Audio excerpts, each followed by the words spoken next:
ಈಗಂತೂ ಸಿಕ್ಕಾಪಟ್ಟೆ ಚಳಿ ಜಾಸ್ತಿ ಇದೆ. ಏನಾದರೂ ಬಿಸಿ ಬಿಸಿಯಾಗಿ ತಿನ್ನಬೇಕು ಅನಿಸ್ತಾ ಇರುತ್ತೆ.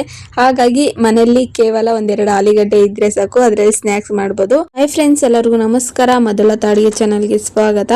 ಇವತ್ತಿನ ರೆಸಿಪಿ ಬಂದು ಆಲೂಗಡ್ಡೆ ಸ್ನ್ಯಾಕ್ಸ್ ಮಾಡ್ತಾ ಇದ್ದೀನಿ. ತುಂಬಾನೇ ಟೇಸ್ಟಿಯಾಗಿರುತ್ತೆ. ಯಾರು ಬೇಕಿದ್ರೂ ಮಾಡ್ಬೋದು. ಹೊಸದಾಗಿ ಟ್ರೈ ಮಾಡೋರು ಸಹ ಮಾಡ್ಬೋದು. ತುಂಬಾನೇ ಚೆನ್ನಾಗಿರುತ್ತೆ. ಬನ್ನಿ ಆ ಥರ ಮಾಡೋದು ಅಂತ ತೋರಿಸ್ಕೊಡ್ತೀನಿ. ಮೊದಲನೇದಾಗಿ ಒಂದೆರಡು ಆಲೂಗಡ್ಡೆ ತಂದಿದ್ದೀನಿ. ನೋಡ್ತಾ ಇರ್ಬೋದು.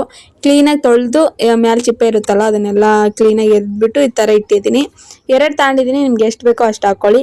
ನಂತರ ಈ ಥರ ಕೊಬ್ಬರಿ ತುರಿಯೋದು ಇರುತ್ತಲ್ಲ ಅದರಲ್ಲಿ ತುರ್ಕೊಳ್ಳಿ. ಈ ಥರ ದೊಡ್ಡ ಕಣ್ಣು ಇರುತ್ತಲ್ಲ ಅದರಲ್ಲಿ ತುರ್ಕೊಳ್ಳಿ, ಚೆನ್ನಾಗಿ ಬರುತ್ತೆ. ನೋಡ್ತಾ ಇರ್ಬೋದು. ಈ ಥರ ತುರಿತಾ ಇದ್ದೀನಿ. ಇಷ್ಟಾದರೆ ಸಾಕು. ಉಳಿದಿರೋವೆಲ್ಲ ಇದೇ ಥರ ಮಾಡ್ಕೊಳ್ಳಿ. ನಾನು ಎರಡು ತಗೊಂಡಿದ್ದೀನಿ. ನಿಮಗೆ ಜಾಸ್ತಿ ಬೇಕೆಂದರೆ ಸ್ವಲ್ಪ ಜಾಸ್ತಿ ತಗೊಳ್ಳಿ. ಅದು ಸ್ವಲ್ಪ ದೊಡ್ಡವು, ಹಾಗಾಗಿ ಒಂದೆರಡು ತಗೊಂಡಿದ್ದೀನಿ ಅಷ್ಟೇ. ನೋಡ್ತಾ ಇರ್ಬೋದು. ಈ ಥರ ತುರಿದು ಈಗ ಒಂದು ಮಿಕ್ಸಿಂಗ್ ಬೌಲ್ಗೆ ಹಾಕ್ಕೊಳ್ತಾ ಇದ್ದೀನಿ. ಆಲೂಗಡ್ಡೆ ಚಿಪ್ಪೆ ತೆಗೆದಿನ ತಕ್ಷಣನೇ ನೀರುಳ್ಳಿ ಹಾಕಿ ಹಾಗೆ ಇಡಬೇಕು. ನೀವು ಹಂಗೆ ಇಟ್ಬಿಟ್ರೆ ಅದು ಕೆಂಪಗಾಗುತ್ತೆ, ಚೆನ್ನಾಗಿರೋದಿಲ್ಲ ಕಲರ್. ಹಾಗಾಗಿ ನೋಡ್ತಾ ಇರ್ಬೋದು. ಈಗ ಒಂದು ಮಿಕ್ಸಿಂಗ್ ಬೌಲ್ಗೆ ಹಾಕ್ಕೊಂಡು ಆಲೂಗಡ್ಡೆನ ಅದಕ್ಕೆ ಒಂದು ಅರ್ಧ ಟೇಬಲ್ ಸ್ಪೂನಷ್ಟು ಧನಿಯಾ ಪುಡಿ, ಒಂದು ಅರ್ಧ ಟೇಬಲ್ ಸ್ಪೂನಷ್ಟು ಖಾರದ ಪುಡಿ, ನಿಮ್ಗೆ ಬೇಕಿದ್ರೆ ಗರಂ ಮಸಾಲ ಬೇಕಿದ್ರೂ ಹಾಕೋದು, ಸ್ವಲ್ಪ ಅರಿಶಿನ ಪುಡಿ, ನಂತರ ರುಚಿಗೆ ತಕ್ಕಷ್ಟು ಉಪ್ಪು ಹಾಕ್ಕೊಳ್ತಾ ಇದ್ದೀನಿ. ನೀವು ಕಾಳು ಮೆಣಸಿನ ಪುಡಿ ಬೇಕಿದ್ರೂ ಹಾಕೋಬೋದು. ನಾನು ವಿಡಿಯೋದಲ್ಲಿ ಏನು ತೋರಿಸಿದ್ನೋ ಅಷ್ಟು ಮಾತ್ರ ಹಾಕ್ಕೊಂಡಿದ್ದೀನಿ. ನಂತರ ಒಂದೆರಡು ಟೇಬಲ್ ಸ್ಪೂನ್ ಅಷ್ಟು ಕಡಲೆ ಹಿಟ್ಟು ಹಾಕ್ಕೊಳ್ತಾ ಇದ್ದೀನಿ. ಮತ್ತು ಒಂದೆರಡು ಟೇಬಲ್ ಸ್ಪೂನ್ ಅಷ್ಟು ಅಕ್ಕಿ ಹಿಟ್ಟು ಹಾಕ್ಕೊಳ್ತಾ ಇದ್ದೀನಿ. ಈಗ ನೀಟಾಗೆಲ್ಲ ಮಿಕ್ಸ್ ಮಾಡ್ಕೊಳ್ಳಿ, ಎಲ್ಲ ಹೊಂದ್ಕೊಳ್ಳೋ ಥರ. ಇನ್ನು ಸ್ವಲ್ಪ ಜಾಸ್ತಿ ತಗೊಳಂಗಿದ್ರೆ ಹಿಟ್ಟು ಇನ್ನು ಸ್ವಲ್ಪ ಜಾಸ್ತಿ ತಗೊಳ್ಳಿ ಅಷ್ಟೇ. ನೋಡಿ, ಮೊದಲನೇದಾಗಿ ನೀಟಾಗೆಲ್ಲ ಮಿಕ್ಸ್ ಮಾಡಬೇಕು. ನೀರು ಹಾಕದೆ ಹಾಗೆ ಮಿಕ್ಸ್ ಮಾಡ್ಕೊಳ್ಳಿ, ಎಲ್ಲ ಹೊಂದ್ಕೋಬೇಕು ಆಲೂಗಡ್ಡೆಗೆ. ಹಾಗಾಗಿ ನೋಡ್ತಾ ಇರ್ಬೋದು, ಗಂಟು ಅನ್ನೋದು ಎಲ್ಲಿ ಇರಬಾರ್ದು, ಆ ಥರ ನೀಟಾಗೆಲ್ಲ ಮಿಕ್ಸ್ ಮಾಡ್ಕೊಳ್ಳಿ, ಎಲ್ಲ ಹೊಂದ್ಕೊಳ್ಳೋ ಥರ. ನೋಡ್ತಾ ಇರ್ಬೋದು, ಈ ಥರ ಮಿಕ್ಸ್ ಮಾಡ್ತಾ ಇದ್ದೀನಿ. ಇಷ್ಟಾಗಿದೆ. ನಂತರ ಒಂದೆರಡು ಟೇಬಲ್ ಸ್ಪೂನ್ ಅಷ್ಟು ನೀರು ಹಾಕ್ಕೊಳ್ತಾ ಇದ್ದೀನಿ. ಜಾಸ್ತಿ ಹಾಕೊಳಕ್ಕೆ ಹೋಗ್ಬೇಡ್ರಿ. ಜಾಸ್ತಿ ಹಾಕೊಂಡ್ರೆ ಮತ್ತೆ ತೆಳ್ಳಗಾಗುತ್ತೆ, ಚೆನ್ನಾಗಿರೋದಿಲ್ಲ. ಹಾಗಾಗಿ ಸ್ವಲ್ಪ ಒಂದೆರಡು ಟೇಬಲ್ ಸ್ಪೂನ್ ಅಷ್ಟು ನೀರಾದರೆ ಸಾಕಾಗುತ್ತೆ. ನಿಮಗೆ ಸ್ವಲ್ಪ ತೆಳ್ಳಗೆ ಅನಿಸ್ತು ಅಂತಂದರೆ ಇನ್ನು ಸ್ವಲ್ಪ ಕಡಲೆ ಹಿಟ್ಟಾಗಲಿ ಅಕ್ಕಿ ಹಿಟ್ಟಾಗಲಿ ಹಾಕೋಬೋದು. ಅಕ್ಕಿ ಹಿಟ್ಟು ಹಾಕೋದ್ರಿಂದ ಕ್ರಿಸ್ಪಿಯಾಗಿ ಬರುತ್ತೆ ಅಂತ ಅಕ್ಕಿ ಹಿಟ್ಟು ಹಾಕ್ಕೊಳ್ತಾ ಇದ್ದೀನಿ ಅಷ್ಟೇ. ನೀವು ಅಕ್ಕಿ ಹಿಟ್ಟು ಬದಲಿಗೆ ಮೈದಾ ಹಿಟ್ಟು ಬೇಕಿದ್ರೂ ಹಾಕೋಬೋದು.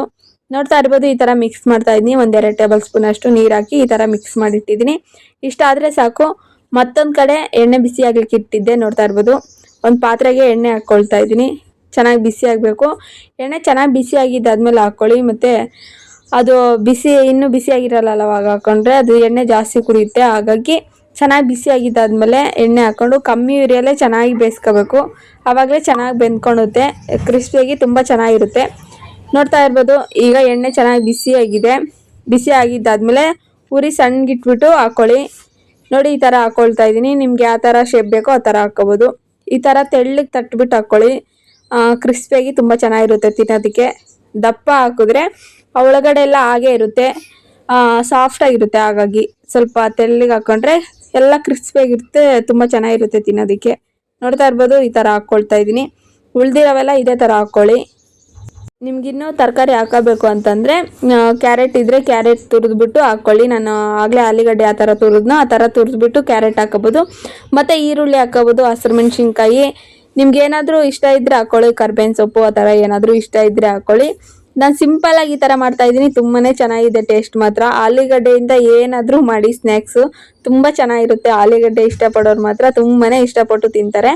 ನೋಡ್ತಾ ಇರ್ಬೋದು, ಈಗ ಎರಡೂ ಕಡೆನೂ ಚೆನ್ನಾಗಿ ಬೇಯಿಸ್ಕೋಬೇಕು.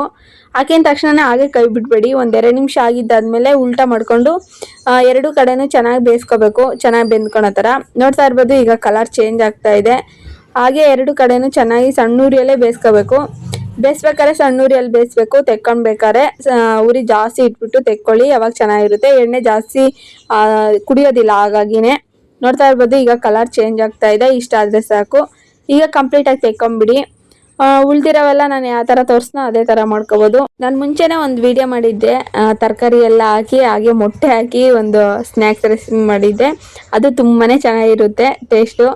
ಆ ವಿಡಿಯೋ ನೋಡಿಲ್ಲ ಅಂದರೆ ನೋಡಿ, ಲಿಂಕ್ ಹಾಕಿರ್ತೀನಿ. ಯಾರಿಗಾದ್ರೂ ಇಂಟ್ರೆಸ್ಟ್ ಇದ್ದರೆ ನೋಡ್ಬೋದು.